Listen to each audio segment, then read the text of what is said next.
शिक्षा विभाग ने वापस ली 2742 अभ्यर्थियों की नियुक्ति की अनुशंसा।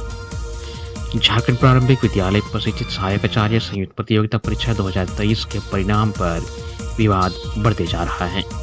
शिक्षा विभाग की ओर से राज्य के मध्य विद्यालय में विज्ञान एवं गणित व भाषा विषय के 2742 शिक्षकों की नियुक्ति की अनुशंसा वापस ले ली है। शिक्षा विभाग ने संबंधित अनुशंसित अभ्यर्थियों की लिस्ट सभी जिलों को वापस करने के लिए कहा गया है। इस संबंध में प्राथमिक शिक्षा निदेशक ने सभी जिलों के उपायुक्तों को पत्र भेजा है। पत्र में कहा गया है कि जेएसएससी ने झारखंड प्रारंभिक विद्यालय प्रशिक्षित सहायक आचार्य संयुक्त प्रतियोगिता परीक्षा 2023 ली गई थी, जिसके आधार पर सहायक आचार्य विज्ञान एवं गणित व भाषा के लिए जिलावार अनुशंसित अभ्यर्थियों की सूची एवं फोल्डर दिए गए हैं। निदेशक मनोज कुमार रंजन ने सभी उपायुक्तों को भेजे गए पत्र में कहा है कि आवश्यक कारणवश दिए गए सहायक आचार्य विज्ञान एवं गणित व भाषा के लिए जिलावार अनुशंसित अभ्यर्थियों की लिस्ट और फोल्डर की जरूरत है। इसे वापस करने का आग्रह किया गया है। इसे सभी जिलों को शनिवार को ही प्राधिकारी के माध्यम से वापस भेजने के लिए कहा गया है। राज्य के मध्य विद्यालय में विज्ञान एवं गणित भाषा व सामाजिक विज्ञान विषय में 1501 सहायक आचार्यों की नियुक्ति प्रक्रिया चल रही है। इनमें विज्ञान एवं गणित के 1683 और भाषा के 1059 अभ्यर्थी यानी कुल मिलाकर 2742 अभ्यर्थियों की नियुक्ति की अनुशंसा की गई थी। राजधानी में भारी बारिश से जनजीवन हुआ अस्त व्यस्त। राज्य में पिछले 24 घंटे से लगातार हो रही बारिश से राजधानी रांची सहित पूरे राज्य में जनजीवन अस्त व्यस्त हो गया है। राज्य से बहने वाली ज्यादातर नदियों का जलस्तर खतरे के निशान से ऊपर पहुंच गया है। कई जगह सड़कें और पुलियां भी बह गई है। सरायकेला खारसवा में भारी बारिश के बीच कच्चा मकान गिरने से 3 लोगों की मौत हो गई। कई डैमों के गेट खोले गए हैं। इधर राजधानी रांची में शनिवार की सुबह हडिया डैम से पानी ओवरफ्लो हो गया। इससे हडिया स्थित रिवर व्यू कॉलोनी के किनारे से 4 ही स्वर्णरेखा नदी बांध पर है। रिवर व्यू कॉलोनी का मंदिर परिसर जलमग्न हो गया। वहीं रिवर व्यू कॉलोनी के लोगों का आने जाने का रास्ता भी बंद हो गया है। वहां की हालात बाढ़ जैसे हो गई है। रांची पुलिस ने बरामद किए 2 करोड़ के नकली नोट के गुर के धंधे का रांची पुलिस ने भंडाफोड़ किया है।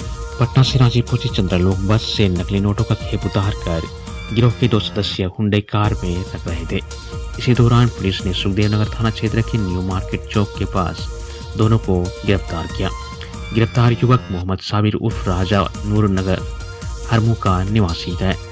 वहीं साहिल कुमार उर्फ करण हरमू हाउसिंग कॉलोनी का रहने वाला है। कार से पुलिस ने 3 कार्टून निकाला, जिसमें 500 के 2 करोड़ रुपए के जाली नोट पाए गए। उक्त जानकारी डीएसपी प्रकाश सोय ने दी है। उन्होंने बताया कि गिरफ्तार साबिर और सके साहिल ने पूछताछ में खुलासा किया गया इस गुर के धंधे का सरगना दिल्ली में बैठा मास्टरमाइंड नीरज चौधरी ऑपरेट करता है। अजरबैजान से रांची लाया गया कुख्यात अपराधी मयंक सिंह। झारखंड एटीएस की टीम गैंगस्टर मयंक सिंह उर्फ सुनील कुमार मीना को अजरबैजान से लेकर शनिवार की सुबह रांची पहुंची। रांची के बिरसा मुंडा एयरपोर्ट से सीधे उसे पहले एटीएस मुख्यालय ले जाया गया। यहां से उसे रामगढ़ कोर्ट ले जाया गया और न्यायालय में प्रस्तुत किया गया। एटीएस की ओर से उसे पूछताछ के लिए रिमांड पर देने का आग्रह किया गया है, लेकिन मयंक सिंह के अधिवक्ता की ओर से कोर्ट में दलील दी गई कि यह सुनील कुमार है, मयंक सिंह नहीं। न्यायालय में उसने सुनील कुमार का आधार कार्ड भी पेश किया। इसके आधार पर न्यायालय ने उसे रिमांड पर देने की बजाय न्यायिक हिरासत में जेल भेज दिया है। झारखंड पुलिस की ओर से एटीएस टीम पहली बार किसी गैंगस्टर को इंटरपोल के सहयोग से विदेश से गिरफ्तार कर प्रत्यर्पण संधि के तहत रांची लेकर आई। झारखंड पुलिस और एटीएस की टीम उससे जल्द ही पूछताछ के लिए अलग अलग केस में रिमांड पर लेगी। मयंक सिंह पर कुल 48 मामले दर्ज हैं। रांची के एचएससी परिसर में अवैध निर्माण पर होगी कार्रवाई। रांची के एचएससी आवासीय परिसर में अवैध निर्माण को हटाने के लिए दूसरे दिन भी नोटिस दिया गया। इस बाबत नगर प्रशासन विभाग के अधिकारी ने बताया कि पिछले दिनों आवासीय परिसर में सर्वे किया गया था, जिसमें अवैध निर्माण को चिन्हित कर सूची बनाई गई। इसमें खाली पड़ी जमीन पर मकान, दुकान, क्वार्टरों में अवैध निर्माण, गैरेज आदि शामिल है। अवैध निर्माण ध्वस्त करने का सर्वप्रथम अभियान शालीमार बाजार से लेकर पारस अस्पताल तक चलाया जाएगा। इस दौरान 250 से अधिक कच्चे और पक्के मकानों को ध्वस्त किया जाएगा। इस मार्ग से हाईकोर्ट के जज, विधानसभा सत्र के दौरान मुख्यमंत्री, विधानसभा अध्यक्ष, मंत्रियों का आवागमन होता है। सुरक्षा की दृष्टि से यह सड़क महत्वपूर्ण है।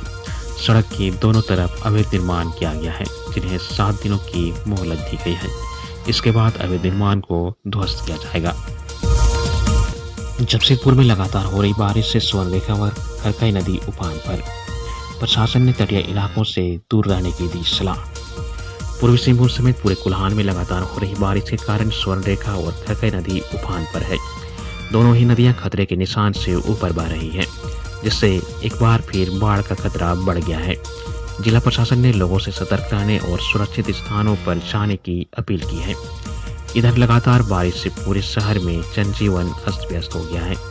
नदी के तटीय इलाकों में रहने वाले लोग जल स्तर पर लगातार नजर रख रहे हैं। स्वर्णरेखा का जल स्तर 122 मीटर और खरकई का जल स्तर 131 मीटर पहुंच गया है। पूर्वी सिंहभूम जिले में 1 जून से 23 अगस्त तक लगभग 16 से 44 मिलीमीटर से अधिक बारिश हो चुकी है, जो औसत से काफी अधिक है। सूर्या हांसदा के एनकाउंटर के विरोध में आदिवासी संगठनों ने निकाला राजभवन मार्च। सूर्या हांसदा एनकाउंटर के खिलाफ आदिवासी संगठनों ने शनिवार को राजभवन मार्च किया। कार्यक्रम के मुख्य संयोजक जगलाल पाहन ने कहा कि सूर्या हांसदा हमेशा आदिवासी समाज की आवाज उठाते थे। वे गैरकानूनी कार्यों, अन्याय, शोषण, जुल्म का विरोध करते थे। वे हमेशा आदिवासी हक, अधिकार, शिक्षा, भूमि, सुरक्षा, युवाओं के भविष्य के लिए संघर्ष कर रहे हैं। समाज में उनकी छवि एक जननायक की थी, परंतु उनके संघर्ष व जन समर्थन से घबराकर षड्यंत्र के तहत फर्जी मुठभेड़ दिखाकर मार दिया गया। ट्राइब फर्स्ट के संयोजक आरती कुजूर ने कहा कि यह घटना न केवल मानव अधिकार का उल्लंघन है, बल्कि लोकतांत्रिक मूल्यों पर भी गहरा आघात है। उन्होंने कहा कि आदिवासी मूलवासी समाज इस फर्जी एनकाउंटर का विरोध करता है। केंद्रीय सरना समिति के अध्यक्ष बबलू मुंडा ने कहा कि सूर्यनारायण हांसदा का एनकाउंटर फर्जी है। यह एक षड्यंत्र के तहत उसकी हत्या की गई। टाटा मोटर्स में एक सप्ताह में शुरू होगी कर्मचारियों की बहाली। टाटा मोटर्स कर्मचारियों के बोनस समझौते में कर्मचारियों के लिए कई खुशखबरी आई है। टाटा मोटर्स प्रबंधन और टाटा मोटर्स वर्कर्स यूनियन के बीच कर्मचारियों के नियोजन पर भी सहमति बनी है। यूनियन के महामंत्री आर के सिंह ने बताया कि टाटा मोटर्स जमशेदपुर प्लांट में 148 TMST और अप्रेंटिसशिप पूरा करने को कर्मचारियों की बहाली के लिए एक सप्ताह में मेडिकल जांच शुरू होगी। इसके बाद कंपनी के खर्च पर 3 साल का डिप्लोमा कराया जाएगा और फिर कर्मचारियों को कंपनी में स्थायी नौकरी दी जाएगी। यदि कर्मचारी के बच्चे आगे पढ़ाई करना चाहते हैं तो बीटेक और एमटेक तक की पढ़ाई अर्का जैन विश्वविद्यालय से करवाई जाएगी। रजिस्टर्ड वार्डों को FDA अंतर्गत ट्रेनिंग देकर उन्हें डिप्लोमा, बीटेक जैसी पढ़ाई कराई जाएगी और बेहतर प्रशिक्षित मैन पावर को कंपनी में शामिल किया जाएगा। 3 वर्ष का डिप्लोमा पूर्ण करने के बाद उन्हें सुपरवाइजर या एसोसिएट पदों पर जाने का विकल्प मिलेगा।